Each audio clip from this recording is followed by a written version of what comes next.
ओवीज kitchen या recipe चॅनलमध्ये तुमचे स्वागत आहे। तर आज आपण ना डब्यासाठी, जेवणासाठी किंवा नाश्त्यासाठी अतिशय झटपट अशा काही रेसिपी पाहणार आहोत। या रेसिपी जर तुम्ही एकदा केले ना तर नक्कीच सांगते आठवड्यातून 2 ते 3 वेळा कराल। त्यामुळे नक्कीच व्हिडिओ शेवटपर्यंत पहा। सगळ्या रेसिपी अगदी सोप्या आहेत। त्यासाठी इथे मी अर्धी वाटी मुरमुरे घेतले आहे, तुम्ही त्याला लायासुद्धा म्हणू शकता। आता मुरमुरे थोडा वेळ साईडला ठेवून देऊया आणि इथे मी 2 चमचे बेसन पीठ घेतलं आहे। यामध्ये आपल्याला अर्धा चमचा हळद, अगदी थोडंसं लाल तिखट घालायचं आहे। लाल तिखट तुम्ही तुमच्या आवडीनुसार कमी जास्त करू शकता। अगदी थोडंसं इथे मी जिरं घालून घेतलं आहे आणि यामध्ये पाणी टाकून आपल्याला छान असं मिक्स करून घ्यायचं आहे। पाणी बघा इथे एकदमसुद्धा टाकायचं नाही, थोडं थोडं पाणी टाकून अगदी आपल्याला या पद्धतीने हे हलवून घ्यायचं आहे। तुम्ही या सगळ्या रेसिपी पाहिल्या ना तर तुम्हालासुद्धा आश्चर्य वाटणार आहे आणि यातली एकही रेसिपी मला माहिती आहे तुमच्यासाठी नवीन असणार आहे। इतक्या जास्त अप्रतिम ह्या रेसिपी तयार होतात। आता इथे बघा बॅटर आपलं जे आहे ना ते अगदी परफेक्ट असं तयार झालेलं आहे। मुलांच्या डब्यासाठी कधी कधी काय बनवायचं सुचत नसेल किंवा भाजी चपाती खाऊनसुद्धा मुले कंटाळतात, तर या काही रेसिपी ना तुम्ही नक्कीच त्यांना देऊ शकता।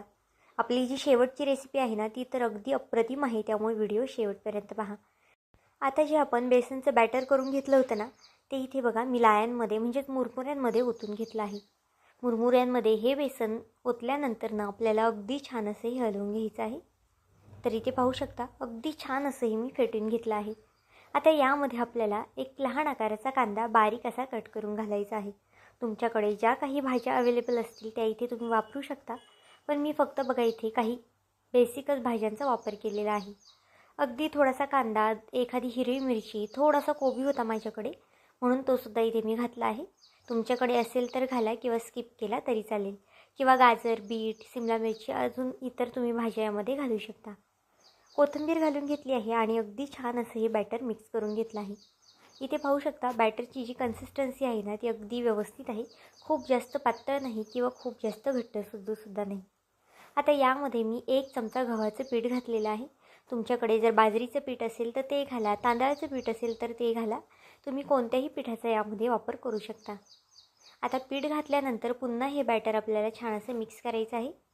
तर बघा 1 चमचा गव्हाचं पीठ घातल्यानंतर इथे मला जे बॅटर आहे ना ते थोडं घट्ट वाटतं, त्यामुळे यामध्ये मी पाणी घातलं आहे आणि पुन्हा छान असं मिक्स करून यामध्ये चवीनुसार मीठ घालायचं आहे।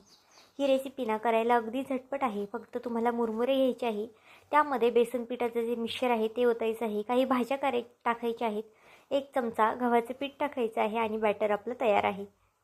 अशा पद्धतीचा नाश्ता किंवा डब्यासाठी जर हा पदार्थ तुम्ही मुलांना दिला ना तर नक्कीच ते आवडीने खातील आणि अगदी झटपटसुद्धा बनवून तयार होईल। आता गॅसवरती एक पॅन तापत ठेवला आहे। पॅनला इथे मी थोडंसं तेल लावून घेतलं आहे। तुमच्याकडे जर तूप असेल तर त्याचासुद्धा इथे तुम्ही वापर करू शकता। आता बघा यावरती आपल्याला 2 चमचे हे बॅटर ओतून घ्यायचं आहे। हा अगदी पौष्टिक असा चिला म्हणू शकता किंवा धिरडं वगैरे म्हणू शकता तुम्ही याला। अगदी पौष्टिक असं हे धिरडं तयार होतो आणि खायला ना अगदी अप्रतिम लागतं। आपण यामध्ये जे मुरमुरे घातले आहेत ना त्यामुळे याची जी टेस्ट आहे ना ती अगदी छान लागते आणि मुरमुऱ्यांमुळे सॉफ्टसुद्धा होतो हा डोसा। आता झाकण ठेवून आपल्याला याला फक्त 2 मिनटासाठी वाफ काढायची आहे।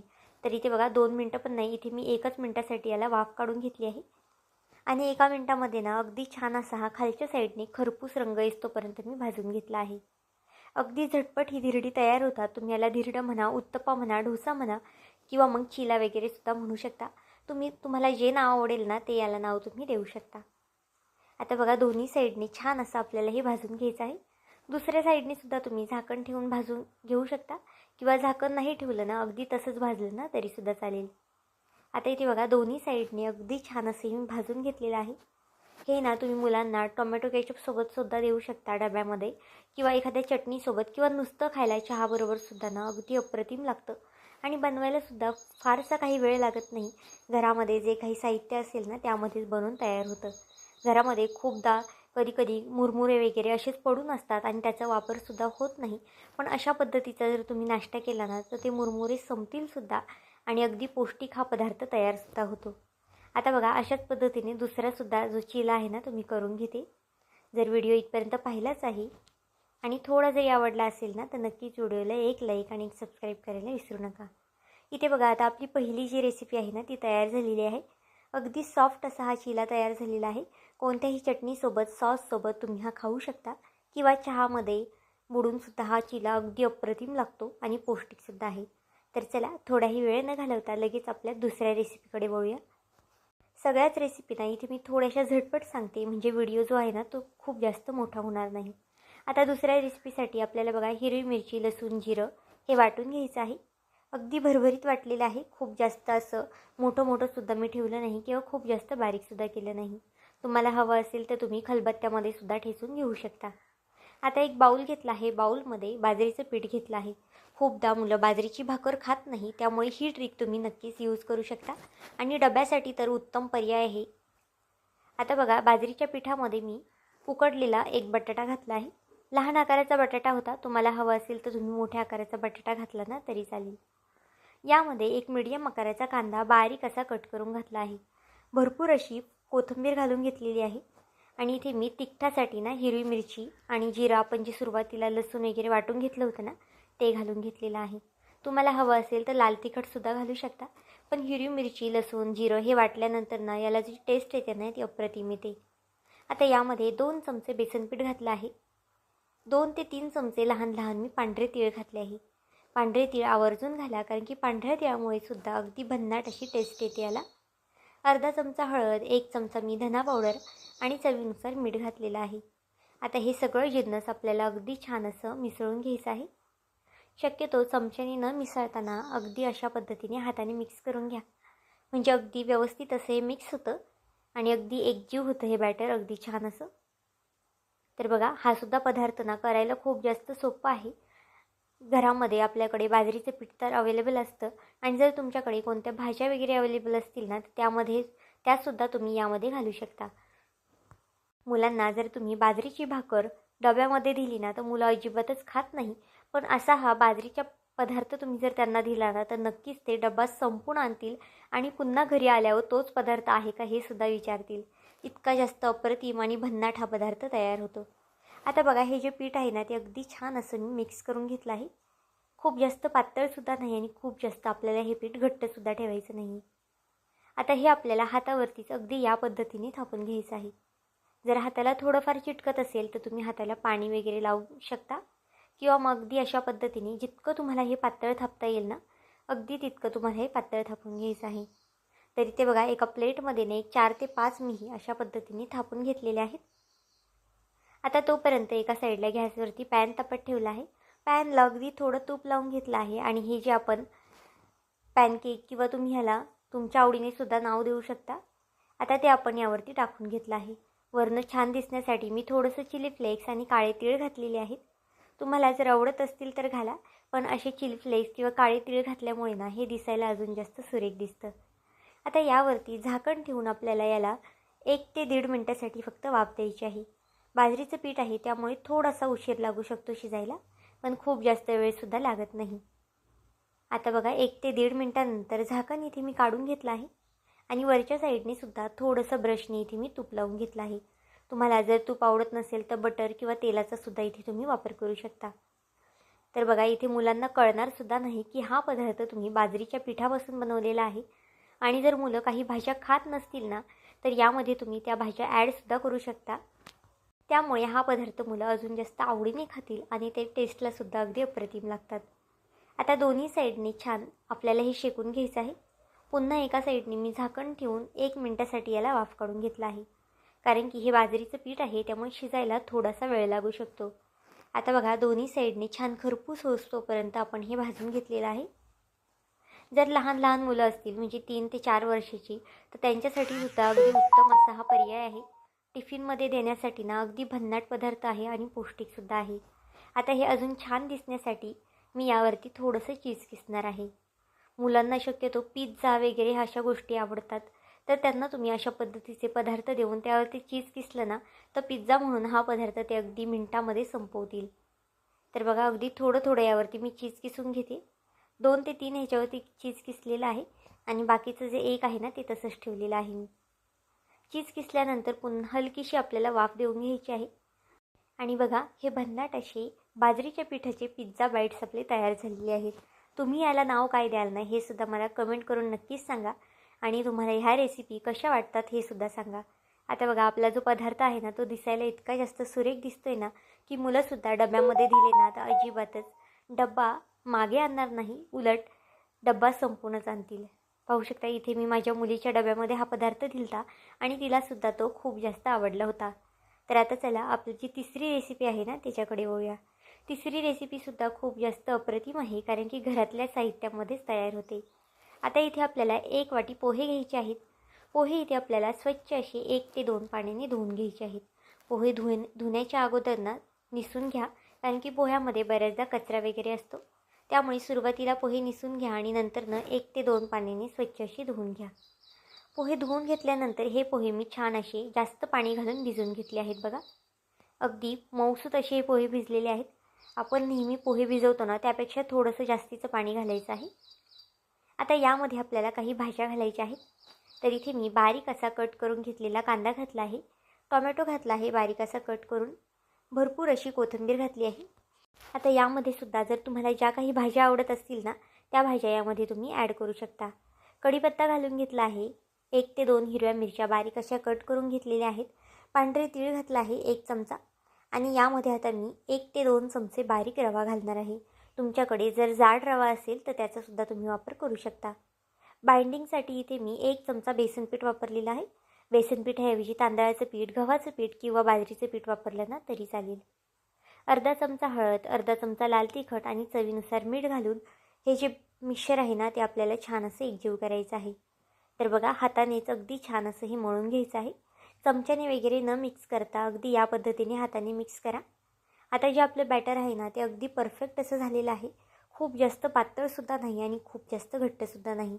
तर इथे बघा मी व्हिडिओमध्ये तुम्हाला दाखवत आहे बॅटर अगदी आपलं कशा पद्धतीने तयार झालेलं आहे ते. आता बॅटर तर तयार झालेलं आहे तोपर्यंत एका साईडला गॅसवरती पॅन तापत ठेवूया. पॅन तापलं की त्याला अगदी थोडंसं मी तूप लावून घेतलं आहे. तुम्ही तुपाऐवजी तेलाचासुद्धा वापर करू शकता. आता यावरती आपल्याला हे 1 ते 2 चमचे बॅटर टाकून घ्यायचं आहे आणि हलक्या हाताने हे थापून घ्यायचं आहे. तर बघा अगदी पोह्याचा हा पौष्टिक पदार्थ तयार होतो. यामध्ये सुद्धा तुम्ही गाजर, बीट, सिमला मिरची, वाटाणा मॅश करून घालू शकता, बटाटा मॅश करून घालू शकता. ज्या मुलं भाज्या खात नाही ना त्यांच्यासाठी अगदी उत्तम पर्याय आहे आणि मुलं ना हा पदार्थ आवडीने खातील. जर तुम्ही त्यांना त्याच्यासोबत सॉस वगैरे दिला ना डब्याला तर अगदी आरामात हा डब्बा फिनिश करून येतील ते. आता खालच्या साईडने ना छान असं शेकून घेतलेलं आहे मी. बघा दोन्ही साईडने छान गोल्डन रंग येतोपर्यंत आपल्याला हे भाजून घ्यायचे आहेत. हा पोह्याचा नाश्ता आहे त्यामुळे शिजायला खूप जास्त वेळसुद्धा लागत नाही. अगदी 1 ते 2 मिनटामध्ये आपलं जे धिरडं आहे किंवा तुम्ही पॅनकेक, तिखट पॅनकेक याला म्हणू शकता ते तयार होतं. आता बघा अशाच पद्धतीने दुसरेसुद्धा मी करू घेते. तुम्ही हे लहान मोठे कोणत्याही आकारामध्ये करू शकता. जर तुम्हाला अशा पद्धतीने तव्यामध्ये वगैरे करायचं नसेल ना तर तुम्ही आप्पे पात्रामध्ये थोडं थोडं तेल टाकून त्यामध्ये 1-1, 2-2 चमचे हे बॅटर ओतू शकता आणि त्यामध्ये सुद्धा अगदी भन्नाट असा हा पदार्थ तयार होतो. आता बघा हा सुद्धा जो पॅनकेक आहे ना तुम्ही दोन्ही साईडने छान असा आता शेकून घेते. यालासुद्धा अगदी सुरेख असा रंग आलेला आहे पाहू शकता. थंड झाले ना तरीसुद्धा खूप जास्त सॉफ्ट ठरतात आणि खायला अगदी अप्रतिम लागतात. इथे मी हा पॅनकेक ना दह्यासोबत सर्व केलेला आहे. तुम्ही कोणत्याही चटणीबरोबर किंवा नुसतं खाल्लं ना तरीसुद्धा खूप जास्त अप्रतिम लागतो. त्यामुळे नक्कीच एकदा करून पहा. आता आपला हा सुद्धा पदार्थ तयार झालेला आहे.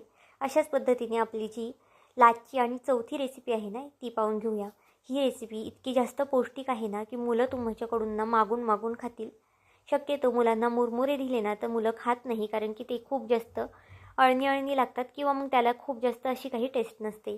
पण जर मुलांना हा नाश्ता तुम्ही दिला ना तर ते अगदी आवडीने खातील. इथे आपल्याला 1 वाटी मुरमुरे घ्यायचे आहेत आणि 2 अंडी घ्यायची आहेत. अंड्याचं प्रमाण किंवा मुरमुऱ्यांचं प्रमाण इथे तुम्ही तुमच्या आवडीनुसार कमी जास्त करू शकता. पण 1 वाटी मुरमुऱ्याला इथे बघा मी 2 अंडी घेतलेली आहे. दोन्ही अंडी आपल्याला फोडून घ्यायची आहेत आणि अगदी या पद्धतीने मुरमुऱ्यांमध्ये टाकून घ्यायची आहेत. तर इथे पाहू शकता दोन्ही अंडी मी मुरमुऱ्यांमध्ये टाकून घेतलेली आहे. आता अंडी आणि मुरमुरे आपल्याला अगदी छान असे एकजीव करून घ्यायचं आहे. तर बघा चमच्यानेच हे इथे मी छान असं फेटून घेते. तोपर्यंत जर तुम्ही चॅनलवरती नवीन असाल आणि अजूनही चॅनलला सबस्क्राईब केलं नसेल ना तर 1 लाईक आणि 1 सबस्क्राईब करायला विसरू नका. आता यामध्ये बघा मी थोडीशी कोथिंबीर घालून घेतलेली आहे आणि यामध्ये आता काही सुके मसाले घालून घेऊया. सुके मसाल्यांमध्ये इथे मी अर्धा चमचा हळद आणि अर्धा चमचा लाल तिखट घातलेला आहे. चवीनुसार मीठ घालून झालेलं आहे आणि पुन्हा छान असं हे आता फेटून घेऊया. तुम्हाला हवं असेल तर लाल तिखटऐवजी यामध्ये मिरच्यासुद्धा तुम्ही कट करून घालू शकता. पण लहान मुलांसाठी करत असाल तर मिरचीचा वापर न करता लाल तिखटाचाच वापर करा, म्हणजे मुलांनासुद्धा काढायला अगदी सोपं जाईल. आता गॅसवरती तवा तापत ठेवला आहे. तव्याला इथे बघा मी एका सगळीकडून तेल लावून घेतलेलं आहे. अगदी सगळीकडून आपल्याला तेल लावून घ्यायचं आहे आणि जे बॅटर करून घेतलं होतं ना ते बघा अगदी या पद्धतीने आपल्याला ओतून घ्यायचं आहे. हा नाश्ता ना अगदी पोटभरीचा सुद्धा आहे आणि पौष्टिकसुद्धा आहे. मुलांना जर काहीतरी खाऊ वाटलं किंवा जर झटपट काहीतरी मुलांसाठी बनवायचं असेल ना तर नक्कीच तुम्ही हा पदार्थ त्यांना बनवून देऊ शकता. अगदी 5 मिनिटाच्या आत हा पदार्थ तयार होतो आणि पौष्टिकसुद्धा आहे. आता बघा झाकण ठेवून एका साईडने आपण हा भाजून घेऊया. अगदी छान असं हे फुललंसुद्धा होतं, तुम्ही पाहू शकता. दोन्ही साईडने छान रंग बदलस तोपर्यंत आपल्याला हे भाजून घ्यायचं आहे. 1 ते 1.5 मिनटं लागू शकतात हा पराठा होण्यासाठी, खूप जास्तसुद्धा वेळ लागत नाही. तुम्ही याला पराठा म्हणू शकता किंवा मग मुरमुऱ्यांचं आणि अंड्याचं ऑमलेटसुद्धा म्हणू शकता. इथे बघा अगदी आपलं हे छान असं मऊसूत ऑमलेट तयार झालेलं आहे. मुलांना तुम्ही नुसतं असं रोल करून खायला दिलं ना तरीसुद्धा मुले अगदी आवडीने खातील किंवा एखाद्या टोमॅटो केचपसोबत तुम्ही दिलं ना त्यांना तरीसुद्धा ते आवडीने खातील. डब्यासाठी सुद्धा उत्तम पर्याय आहे. जर घाई गडबडीमध्ये काहीतरी झटपट बनवायचं असेल पण पौष्टिक करायचं असेल ना तर हा अगदी उत्तम पर्याय आहे. त्यामुळे नक्कीच एकदा बनवून पहा. तर बघा अशा पद्धतीने आपले दोन्ही ऑमलेट तयार झालेले आहेत. तर आजच्या या सगळ्याच रेसिपी तुम्हाला कशा वाटल्या मला हे कमेंट करून सांगायला विसरू नका. आणि चॅनलवरती नवीन असाल तर चॅनलला एक लाईक आणि एक सबस्क्राईब करायला विसरू नका. पुन्हा भेटूया आपण अशाच एका नवीन व्हिडिओमध्ये. तोपर्यंत बाय.